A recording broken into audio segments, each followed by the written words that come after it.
Meus irmãos, graça e a paz do Senhor seja sobre nós.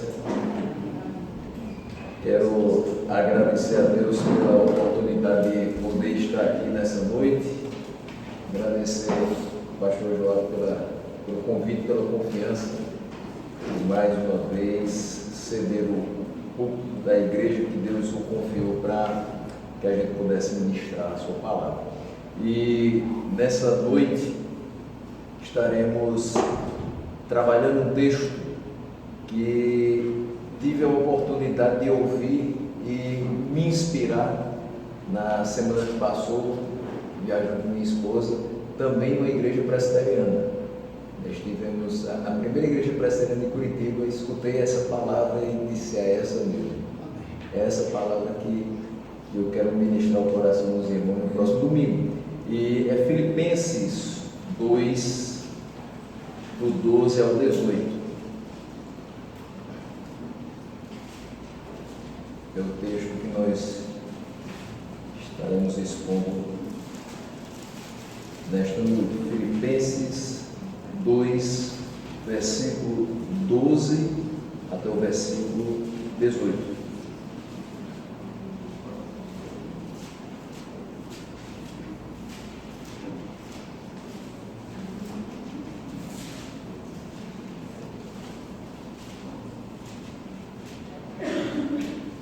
Já acharam? Vamos fazer a leitura. Diz o texto: assim, pois, amados meus, como sempre obedecestes, não só na minha presença, porém muito mais agora na minha ausência, desenvolvei a vossa salvação com temor e tremor, porque Deus é quem efetua em vós tanto o querer como o realizar, segundo a sua boa vontade. Fazei tudo sem murmurações nem contendas, para que vos torneis irrepreensíveis e sinceros, filhos de Deus, inculpáveis, no meio de uma geração pervertida e corrupta, na qual resplandeceis como luzeiro do mundo, preservando a palavra da vida, para que no dia de Cristo eu me glorie e que não corri em vão, nem me esforcei inutilmente. Entretanto, mesmo que seja eu oferecido por libação sobre o sacrifício e serviço da vossa fé, alegro-me com todos vós, me congratulo, assim vós também, pela mesma razão, alegrai-vos e congratulai-vos comigo. E a minha oração nessa noite é que possamos compreender o que esse texto quer nos dizer, e assim como Paulo tratou com os irmãos de Filipos, que a palavra do Senhor trate conosco também nessa noite. E nessa minha primeira parte introdutória, quero chamar a atenção para o que Paulo começa a falando, dizendo: quero ainda, irmão, assim pois, amados meus, como sempre obedecestes, não só na minha presença, porém muito mais agora na minha ausência. A igreja de Filipos é conhecida pela sua obediência, e Paulo diz que era tanto na presença e muito mais agora na sua ausência. Mas ela também era conhecida pela sua operosidade na fé. E nós encontramos isso nos versículos 3 a 6 do primeiro capítulo. Olha o que é que diz esses versículos: dou graças ao meu Deus por tudo que recordo de vós, fazendo sempre com alegria súplicas por todos vós, em todas as minhas orações, pela vossa cooperação no Evangelho, desde o primeiro dia até agora. Estou plenamente certo de que aquele que começou boa obra em vós há de completá-la até o dia de Cristo Jesus. Então a comunidade de Filipos era conhecida por obedecer a palavra de Deus e ter uma fé genuína que cooperava com o Evangelho desde o primeiro dia. Então, diferente de outras comunidades, Filipos foi uma igreja que, desde o primeiro momento em que começou a escutar do Evangelho, respondeu positivamente e pronto. E não somente respondeu positivamente, mas começou a cooperar com o Evangelho. Essa comunidade que tem essa característica de obedecer e de ter uma fé operosa é a comunidade pela qual Paulo continua fazendo súplicas a Deus para que eles continuem dessa maneira. Mas ele não somente faz súplicas, mas ele dá graças a Deus por tudo que se recorda deles. E é bem verdade que quando nós vamos caminhando nessa carreira cristã, nós vamos conhecendo muitas e muitas comunidades e muitos municípios e estados que Deus nos dá a condição de passar. E muitas das igrejas que nós passamos, nós suplicamos por elas, mas nem sempre temos a oportunidade de dar graças a Deus por elas, porque hoje, infelizmente, nós percebemos que existem muitos fatores que são colocados na vida da igreja que fazem com que ela se desvie do caminho proposto por Cristo para ela. E aqui nós temos uma comunidade que nós podemos ver que Paulo suplica para que Deus a conserve obediente e agradece a Deus por tudo que ela já faz e por tudo que ela já fez após ouvir o Evangelho. Ou seja, apesar de todas as questões externas a essa comunidade que fazem com que ela provavelmente se incline a se desviar da palavra de Deus, ela continua firme.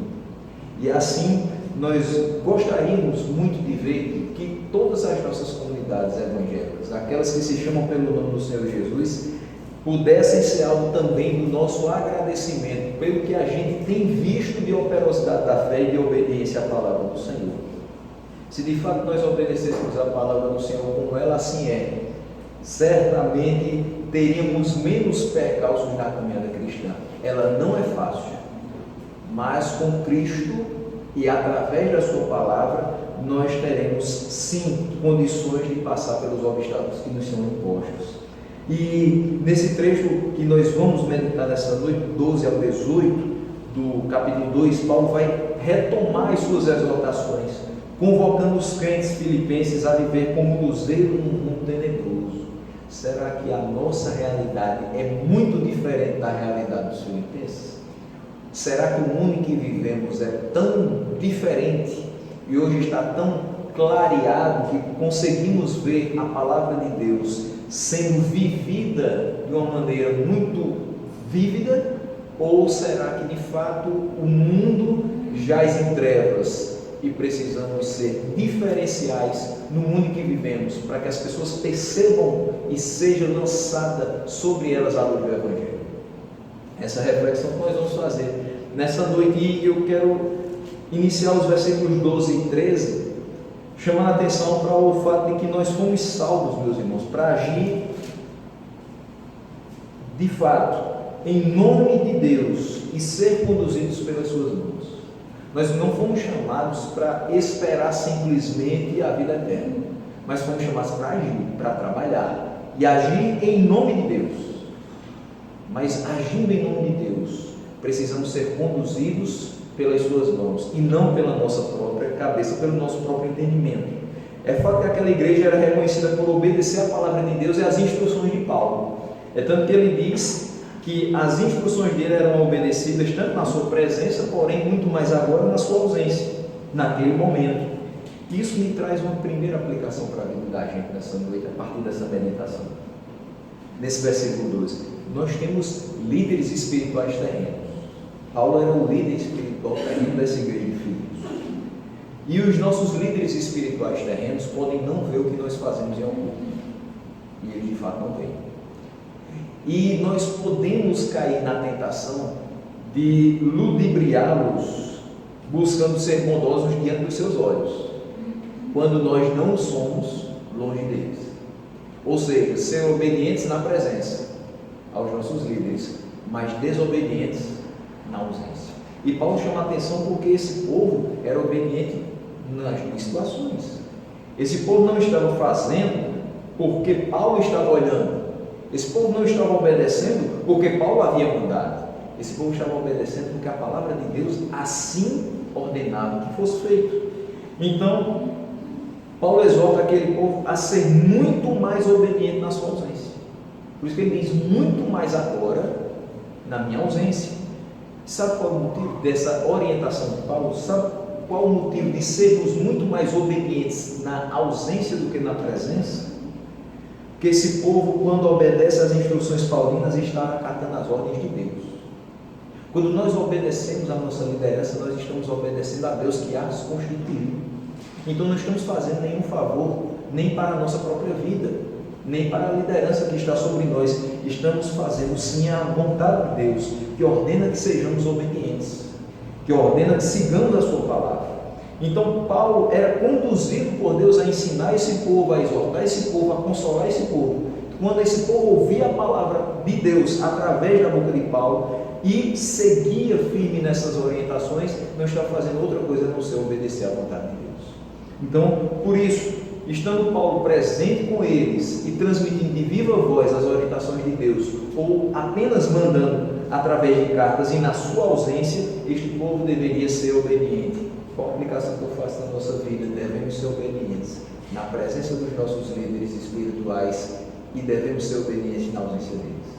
Se cremos de fato que Deus está no comando de todas as coisas, cremos também que Ele está no comando da vida daqueles que nos lideram. E a nossa submissão, não aos líderes simplesmente, mas a Deus, se mostrará na nossa obediência, na presença e na ausência. Precisamos de fato mostrar que somos diferentes, sendo obedientes a uma palavra que muitos hoje ainda descreditam, mas que é a única palavra verdadeira. Então, fazer como os filipenses, nós fomos salvos para viver de modo santo e irrepreensível na presença do nosso líder celestial. Assim o próprio Paulo diz a outra comunidade, a comunidade de Éfeso, que nós fomos salvos para isso. Nós fomos salvos e sabemos que o nosso líder espiritual, eterno, celestial, é onipresente. E quando o texto de Efésios 1, versículo 4 diz que nós fomos chamados para ser santos e irrepreensíveis na presença de Deus, onde estaremos fora da presença de Deus? Se Ele é onipresente, nunca estaremos ausentes dEle. Então nunca teremos a desculpa de dizer, na ausência de Deus eu poderei desobedecer. Pelo contrário, sempre precisamos viver em obediência a Deus, porque nós temos a compreensão de que os olhos do Senhor estão sempre sobre nós. Eles estão sobre toda a terra, contemplando os maus e os bons. Portanto, a obediência deve ser uma marca do cristão, seja na presença do seu líder ou na ausência do seu líder. Lembrando que o seu líder principal nunca estará ausente da sua vida. Sempre estará olhando os seus pensamentos, as suas palavras, as suas atitudes, vigiando tudo aquilo que você faz e percebendo se você está sendo obediente de coração ou não. Mas Paulo fala com esse povo para que desenvolva a sua salvação. Ele utiliza essa expressão na nossa versão revista atualizada, e em outras versões, como a NVI, ele vai utilizar: ponham em prática a vossa salvação. Esse desenvolver a salvação, então, quer dizer que nós temos condição de buscar a nossa salvação? Quer dizer que nós temos condição de, com as nossas ações, com as nossas boas obras, chegar ao ponto de sermos salvos? De maneira alguma. Pelo contrário, não conseguiremos, através das nossas obras benevolentes, o perdão dos nossos pecados e o resgate da nossa alma. Nada há em nós de tão bom que surpreenda o coração de Deus e o faça agora ser mais benéfico para conosco do que Ele normalmente já é. Nós não fomos salvos por obras, nós fomos salvos por graça. Nós fomos salvos mediante a fé, e essa fé que Ele mesmo nos concedeu. Então não temos mérito nessa salvação. Significa desenvolver a salvação que eles, filipenses, e nós devemos pôr em prática, pôr em ação o evangelho que nós ouvimos da parte de Deus, pelo qual nós fomos chamados. Significa que é a nossa atribuição buscar diligentemente a nossa santificação. Significa que eu não posso ficar de braços cruzados esperando apenas a morte chegar e sabendo ou não se Deus vai me levar para o céu. Você às vezes pergunta para alguma pessoa: você tem a certeza da sua salvação? Você tem certeza que você vai morar no céu? E a pessoa diz: se Deus quiser, eu vou. Mas por que a pessoa diz: se Deus quiser, eu vou? Porque de fato ela não tem a certeza, a convicção de que ela foi salva não pelos seus próprios méritos, porque ele não tem absolutamente algum, mas pelos méritos de Cristo. Se de fato a garantia da sua salvação é o sangue do Cordeiro, não há nada no mundo, na terra, debaixo da terra ou acima da terra, que possa fazer com que essa salvação seja perdida. Não há nada em você, mesmo pecaminoso, mesmo totalmente quebrado nas suas faculdades espirituais, que faça com que você seja perdido eternamente. Ele garantiu a sua salvação. E isso nós precisamos compreender e desenvolver. A salvação é buscar santificar-se, entendendo que ganhamos de graça a nossa salvação, mas ela não foi de graça para o nosso Salvador. Houve um preço, o preço foi pago, e eu preciso valorizar esse preço. Quando eu peco, não simplesmente eu fujo do alvo. Quando eu peco, eu desvalorizo o sacrifício de Cristo. Quando eu peco, quando eu saio da rota, quando eu faço coisas que apenas alimentam a minha carne e não o meu espírito, eu não simplesmente entristeço a mim mesmo, eu entristeço o meu Salvador. Eu faço o que é contrário às suas ordens, que eu sou desobediente. Ou seja, eu fujo do propósito que está sendo dito a partir desse texto sagrado. Então, a nossa atribuição é buscar diligentemente a santificação. Diligentemente é incessantemente, com cuidado, com zelo, com temor e com tremor. E sem a santificação, nós entendemos que ninguém verá o Senhor. Se eu não me santifico, se eu não busco estar fora da roda do pecado, se eu não busco a palavra de Deus para me manter firme, certamente eu serei um alvo fácil do inimigo. Eu preciso não somente buscar a santificação e isso desenvolvendo a minha salvação, mas eu preciso também crescer em obediência.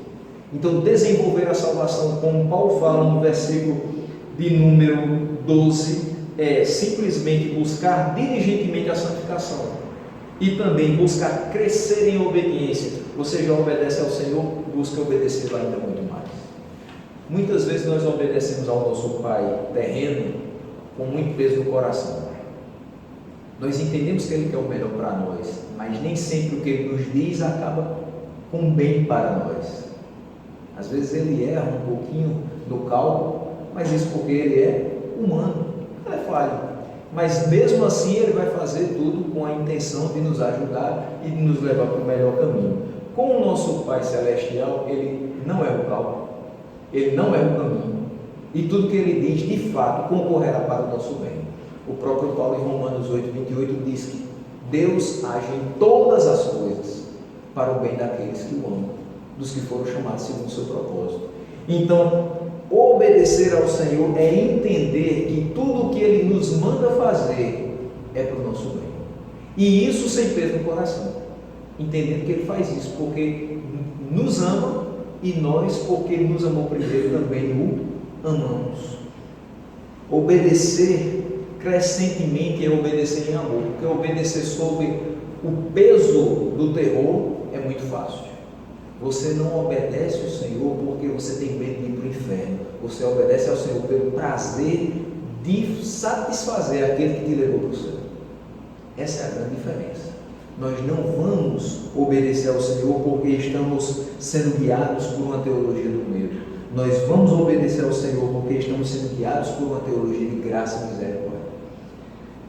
Em quem nós vamos ter capacitação para essa tarefa? De nos santificar dia após dia, de crescer em obediência. O versículo 13 diz: porque Deus é quem efetua em vós tanto querer como realizar segundo a sua boa vontade. Quem nos capacita a nos santificar e a obedecer o próprio Deus é Ele mesmo. É Deus quem opera em nós tanto querer quanto realizar segundo a sua boa vontade. É nele que residem a força e o comando para que as nossas vidas sejam prósperas no intento de serem vividas para a sua glória. Nós não vivemos para a glória de Deus porque decidimos viver para a glória de Deus. Nós vivemos para a glória de Deus porque Ele nos impulsiona a viver para a sua glória. Porque Ele nos capacita a viver para a sua glória. Porque Ele nos mantém firmes e perseverantes no caminho que Ele mesmo propôs. Porque a força está nele, não em nós. Se a força estivesse em nós, já diria Martinho Lutero em Castelo Forte, a nossa força nada faz. Estamos nós perdidos, mas na força de Deus, de fato nós temos o socorro bem presente. Na força de Deus nós temos a capacitação para alcançarmos o bem que nós não conseguimos fazer. Na força de Deus nós temos condição de sermos santos como Ele é santo, e na força de Deus nós somos obedientes à sua voz.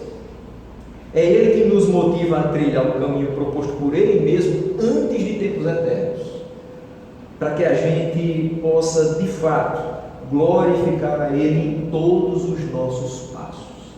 Quando Ele diz, quer comais, quer bebais, quer façais qualquer outra coisa, faça para a glória de Deus, quer dizer que todos os nossos passos devem glorificar a Deus.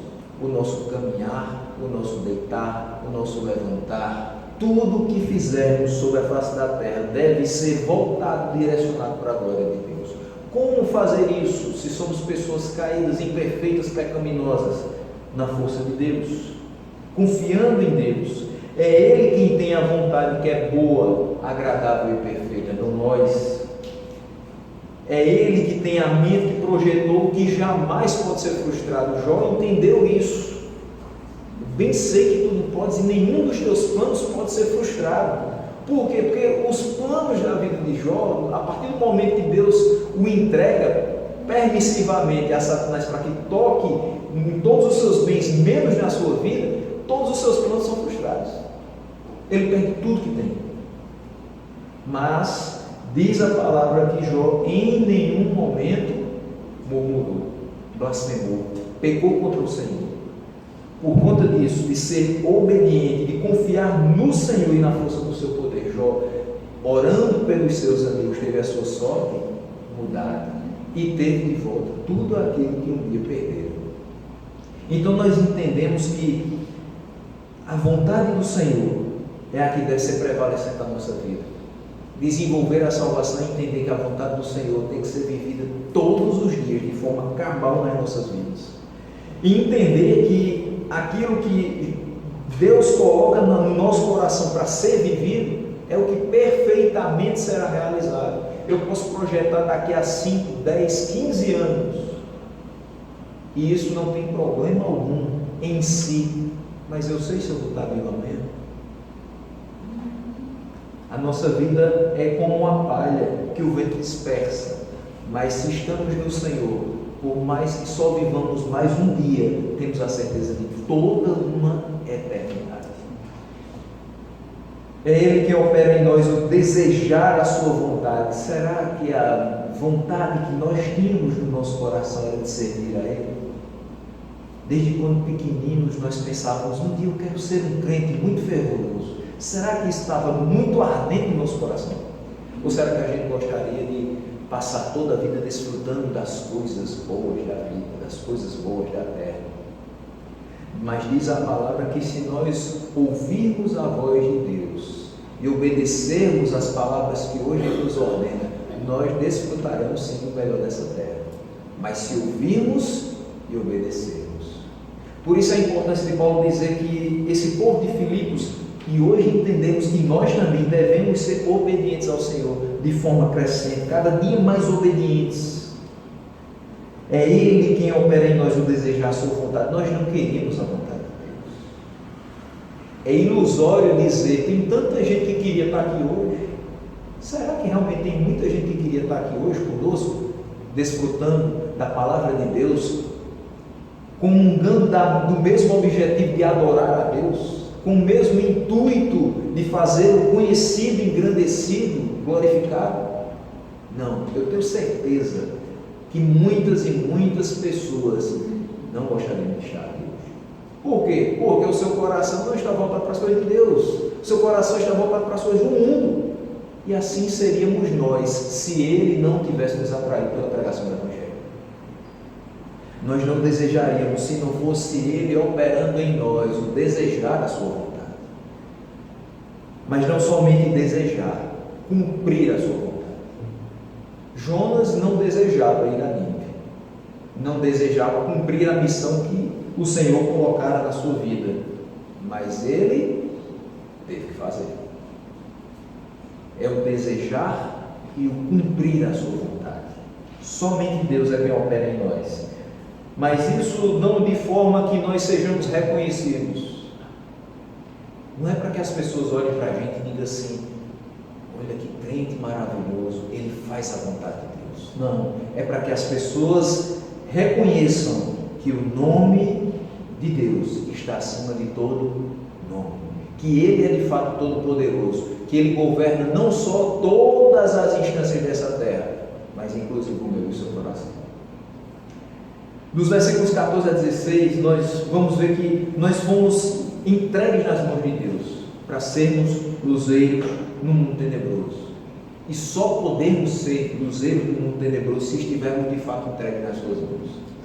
O versículo 14 diz: fazei tudo sem murmurações nem contendas.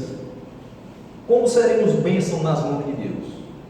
Como ser luzeiros no mundo? Como ser bênção num mundo que a cada dia nós nos surpreendemos mais e mais com as coisas que estão surgindo e que o nosso coração não está preparado para tudo isso? Primeiramente, não murmurando. A coisa mais fácil que existe na nossa vida é murmurar. A gente pensa que tem o controle das coisas, quando de fato não controla absolutamente nada.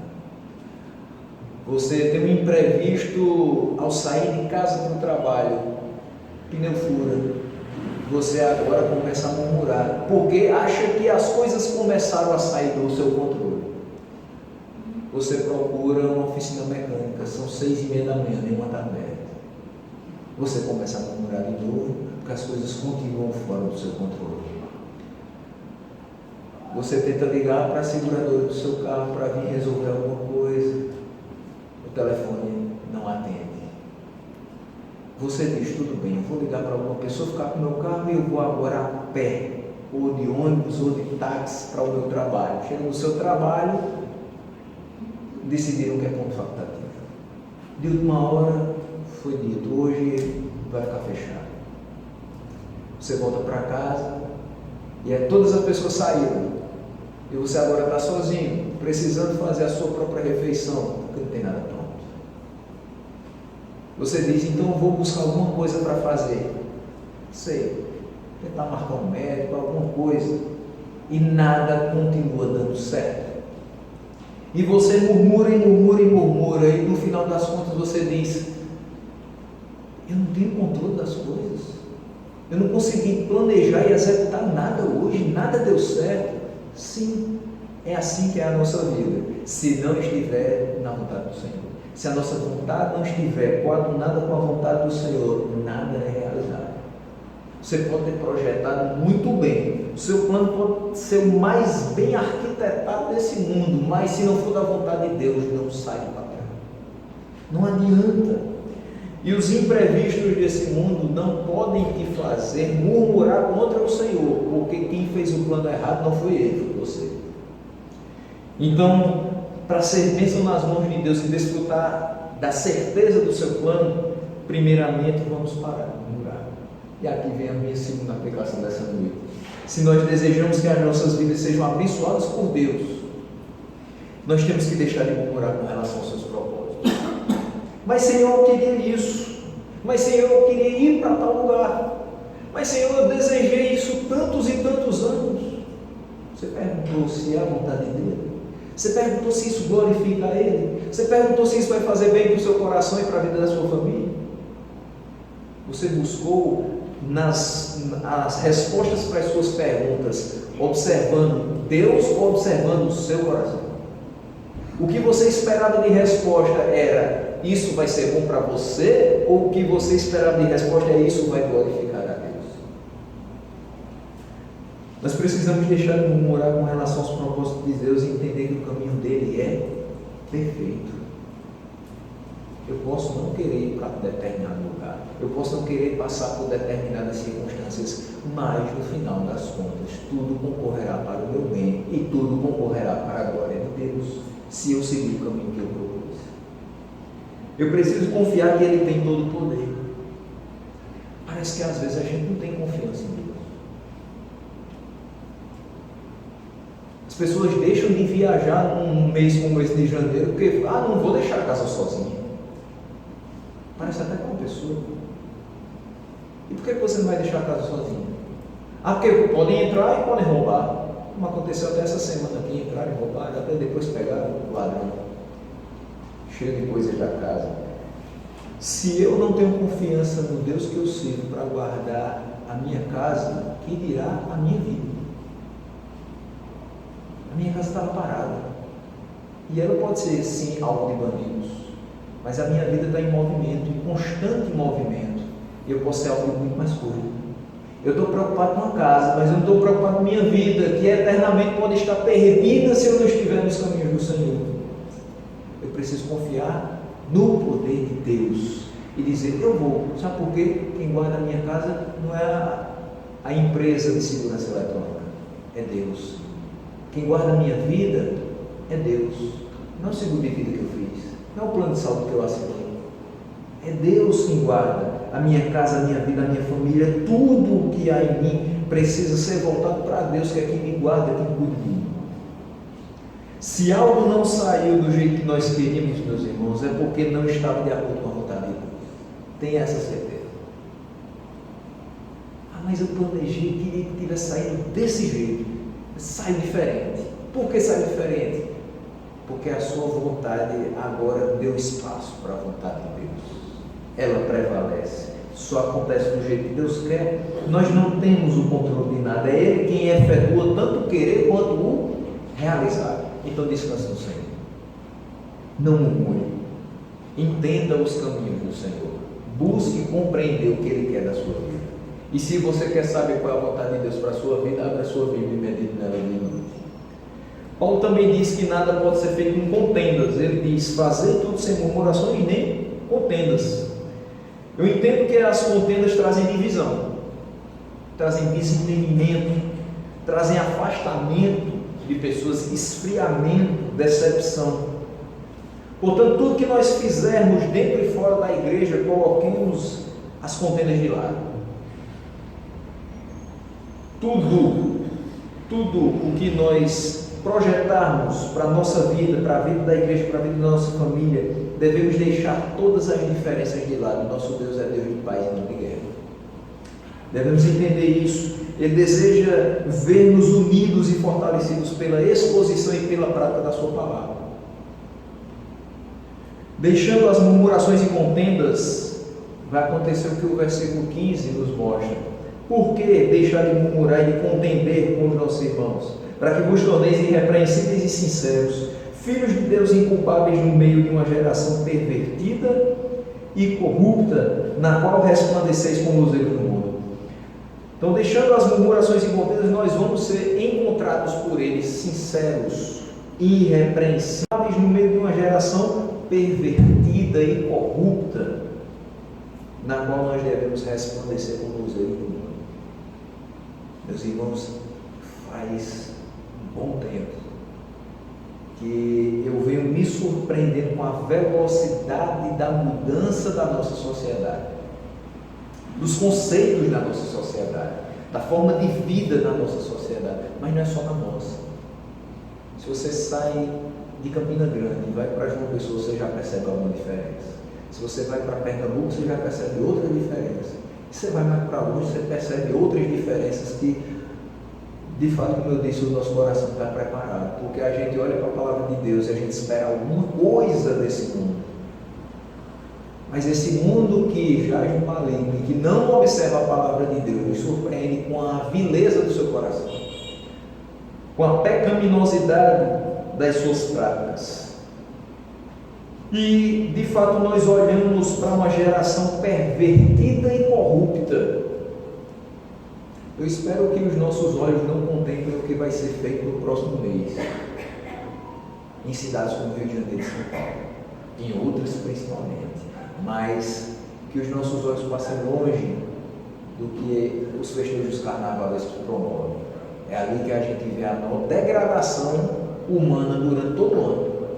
Em apenas 4 dias você percebe a materialização do que é uma natureza pecaminosa entregue ao seu nível máximo, elevada à maior potência. Olhando para tudo aquilo, olhamos para a nossa vida e dizemos: Senhor, como tu tiveste misericórdia da minha vida, eu podia estar ali, ou eu já tive ali, mas hoje eu não estou mais. É por misericórdia, é por graça. Durante toda a minha adolescência e juventude, eu escutei falar sobre a necessidade de nós fazermos diferença.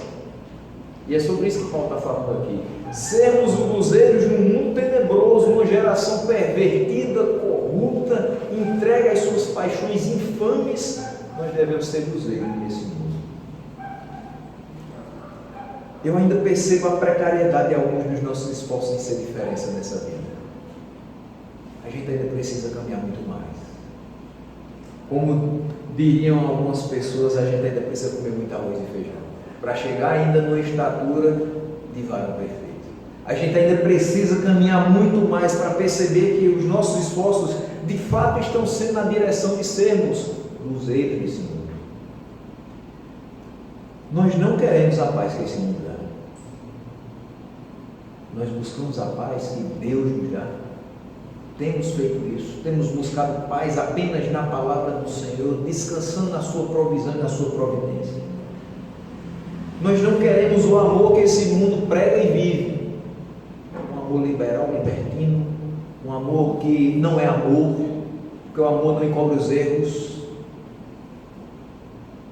E nós olhamos para esse amor e não queremos pregar esse amor, muito menos viver esse amor, porque conhecemos o amor de Deus. Nós não queremos a prosperidade que encanta os olhos de muitos, porque nós entendemos que a prosperidade verdadeira é uma vida cheia do Espírito Santo, uma vida onde de fato Cristo reina e efetua em nós tanto querer quanto realizar. Se nós queremos a paz que somente Ele pode dar, se nós queremos o amor de Deus em nossas vidas e queremos a prosperidade de fato, a prosperidade verdadeira, completa, o que nós queremos de fato é experimentar cada dia mais de Deus. É isso que nós queremos, porque somente pelo seu amor é que nós fomos salvos, somente pelo seu Filho, por meio do seu Filho nós fomos justificados, e só por meio do seu Santo Espírito é que nós fomos regenerados. Então o que nós precisamos, o que nós devemos desejar é mais de Deus nas nossas vidas. Nós fomos regenerados pelo Espírito Santo de Deus para viver para o louvor da sua glória, ou seja, como luzeiros, como diferenciais num mundo que é achado em trevas, corrompido e pervertido. Ou seja, o crente em Cristo precisa ser diferente. A pregação é antiga, mas a necessidade é a mesma, é vigente, é atual. Ou você faz diferença ou você não tem sido aquilo que Deus quer que você seja. Ou somos luzeiros no mundo ou não somos crentes. Ou somos diferentes ou estamos junto com um mundo que está achado em trevas, corrupto e pervertido. Um mundo tenebroso.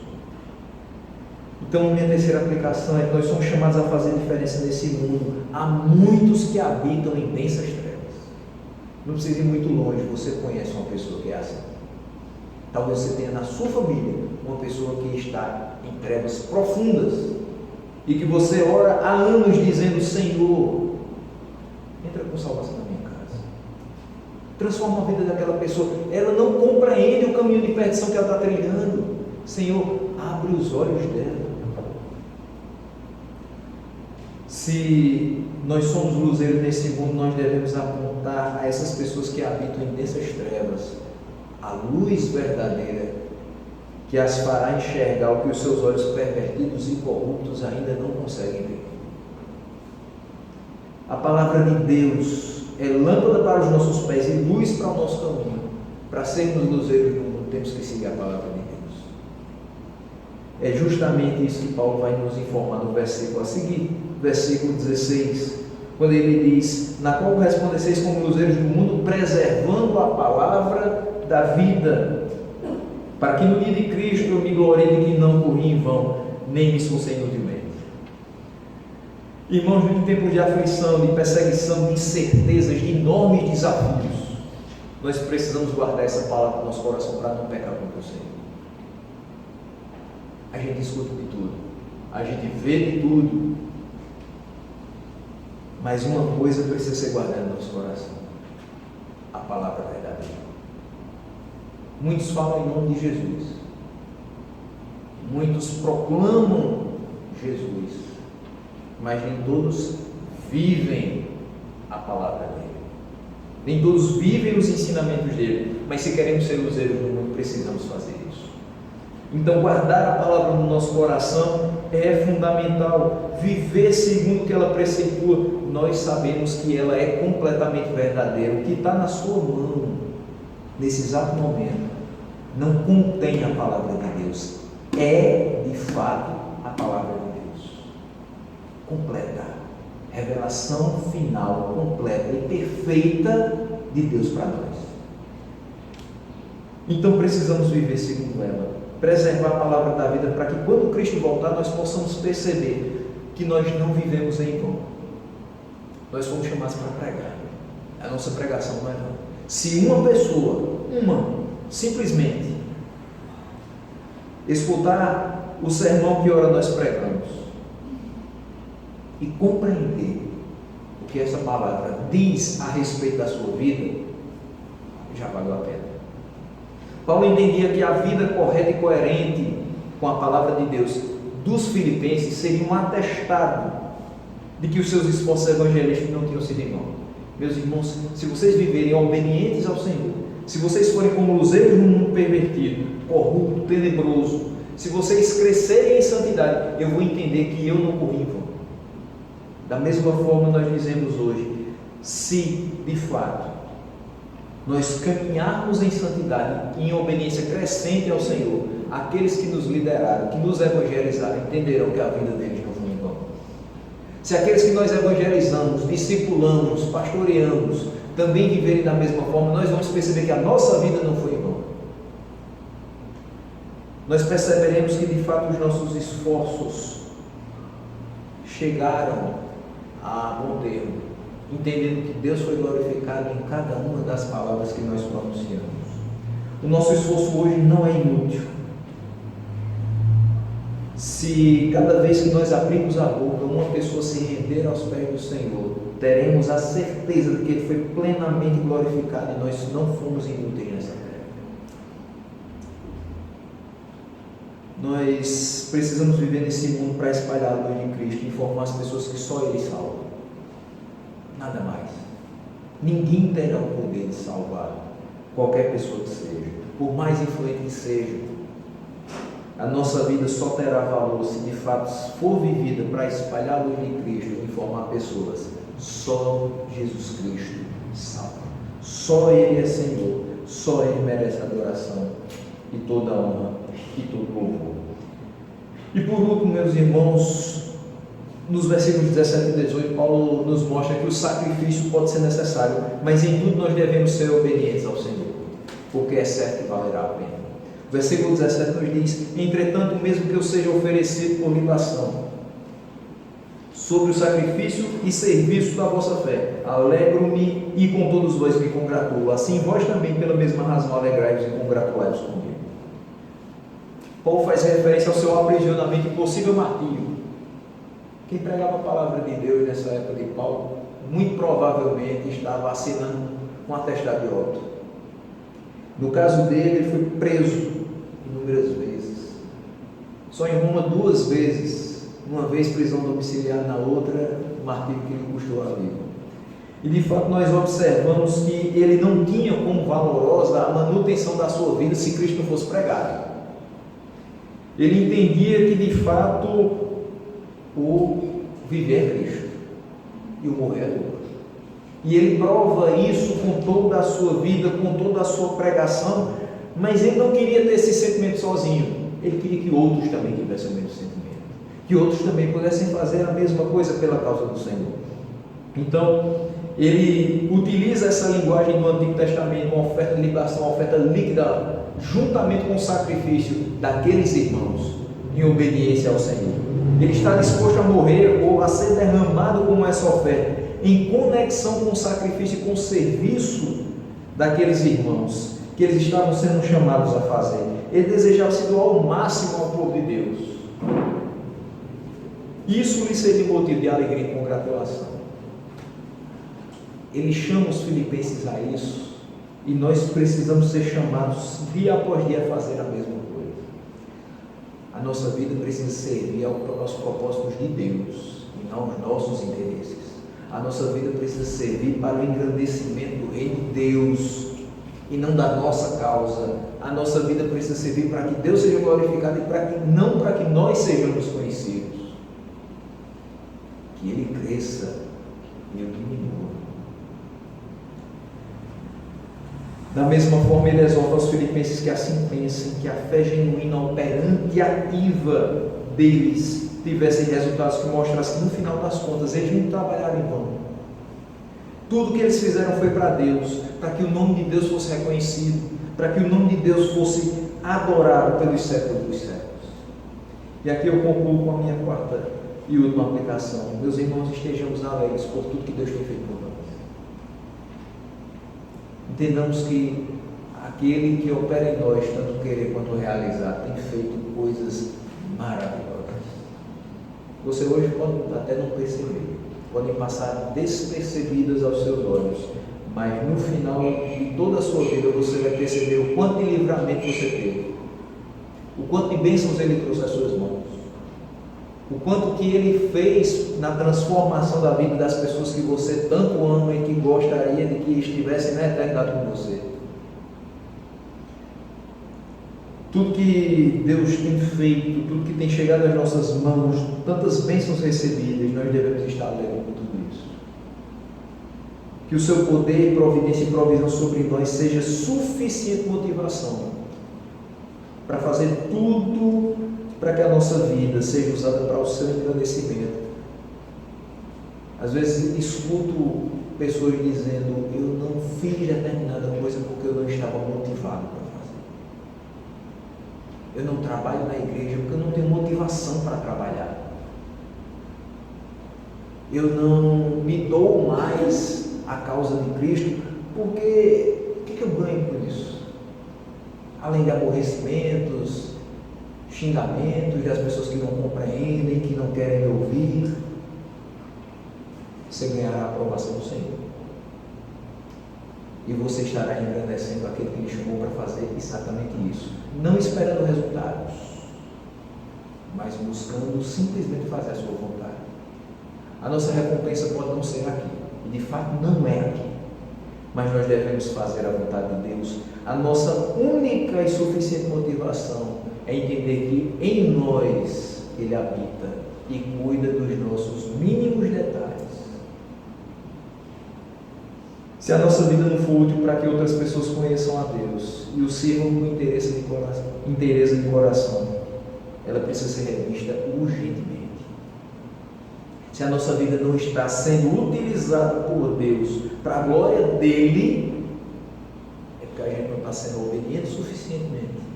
É porque a gente não está sendo luzeiro nesse mundo, é porque a gente não está, de fato, se santificando dia após dia, para que a gente tenha condição de ser usado por Ele, sem manchar a sua obra, sem ferir a sua santidade. Então precisamos rever muita coisa. Entendamos que somos luzeiros no mundo tenebroso e busquemos viver de um modo agradável ao Senhor, que glorifique o seu nome, que faça com que o seu nome seja exaltado por todo sempre. Que Ele, hoje e eternamente, nos abençoe. Meus irmãos, oremos mais uma vez, agradecendo ao Senhor por ter nos resgatado do império das trevas e ter compartilhado de sua luz conosco e nos feito luzeiro nesse mundo tenebroso. Senhor Deus, queremos te agradecer pelo resgate de nossas vidas, Senhor, pela transformação pela qual passamos pelo teu poder.